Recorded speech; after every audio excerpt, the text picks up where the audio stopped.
Ayun, hindi hinino, sinotcut lang, dinikit lang niya.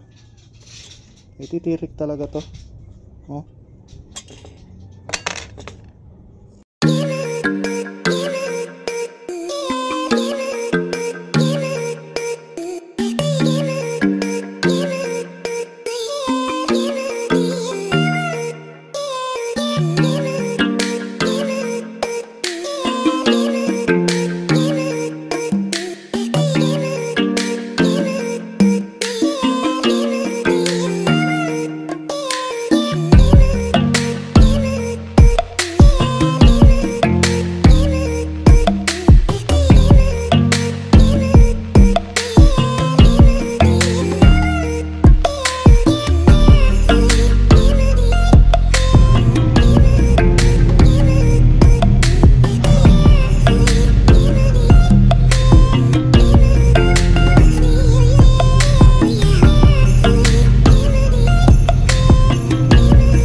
We're here at San Pablo, Laguna. Medyo maambon po rito.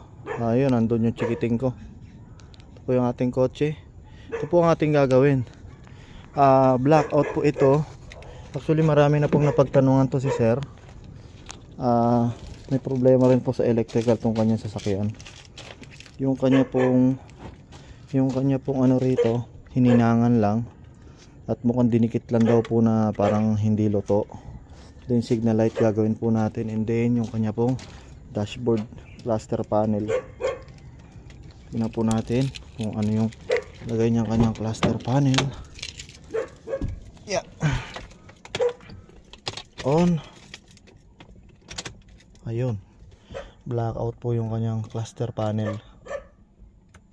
Ayun, wala po siyang hazard, oh. Wala siyang hazard. Ayun, wala rin pong signal light. Yan po ang kanyang problema.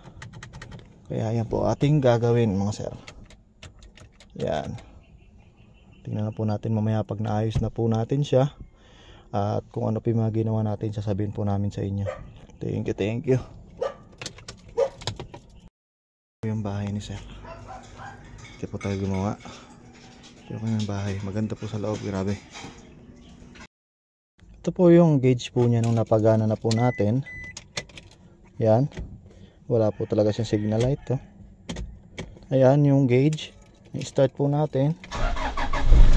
Yan. Full tank. Full tank po si sir. Wala nga pong gauge, kaya nagpo-full tank po siguro siya palagi. And then faded po yung ilaw niya. Yan. Ipapalitan rin po natin. Iba po ang problema nung blackout. Yung blackout, iba po ang problema nun. Yung change LED, iba rin po ang price nun. Tulad po nito, change LED po tayo. Ayan, almost 20 plus po na LED po yung ipapalit po natin dyan. Kaya yan po ang gagawin natin.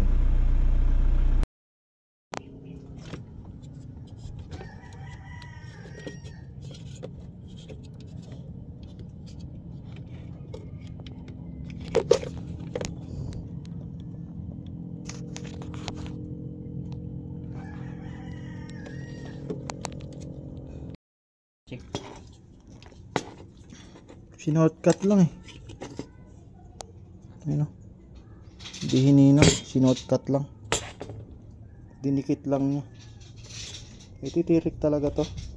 Oh.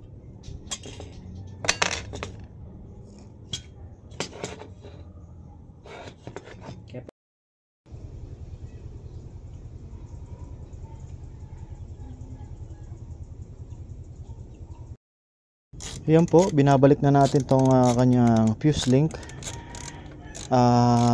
Sa halip po na hininangan, dinikit lang po nung mga technician yung contact nito. Mabait naman po si sir, eh. Ewan ko bakit ganun ang ginagawa ng mga manggagawa na to. Dito po tayo sa San Pablo, napakarami raw po ng manggagawa rito, pero hindi ko po alam ba't di po makatapat ng maayos na manggagawa si sir. Pero ito na, naihinang na po natin, pero kailangan pa rin po talagang palitan siya. Ako po ang hahanap nito para mapalitan po yung kanyang fuse link. Kaya yun na po, okay na po tayo dito. Next move natin ay yung sa hazard po niya. Kusa raw pong nag-hazard. Yan po ang titingnan natin. Problema po ay kusang nag-hazard. So ngayon natin troubleshoot po natin kung saan nanggagaling yung hazard signal papuntang relay. Ang wire po niya ay green orange ito. Nandito. Yan ang hazard warning niya. Ngayon tinesting ko po tanggalin, naka-hazard pa rin. So ngayon dito po tayo nag-focus. Nung tinanggal ko po ito, nawala po yung hazard niya. Kaya ngayon kinat ko po muna pansamantala dahil nasa Batangas po ako, ay hahanap po muna ako nito para po mapalitan. Na-trace na po natin yung nag-hazard, nagawa na po natin yung gauge, nagawa na rin po natin yung fuse link ni sir sa labas. Okay na po ito. Sir, short feedback na lang po ron sa ginawa po natin ngayon. Opo, sa mga pinagawa nyo po. Actually, sa Richmond, nakita ko lang kasi sa YouTube, marami na akong naanuhan. Tapos kinausap ko siya kahapon, sabi ko kung po pwede ito, gano'n.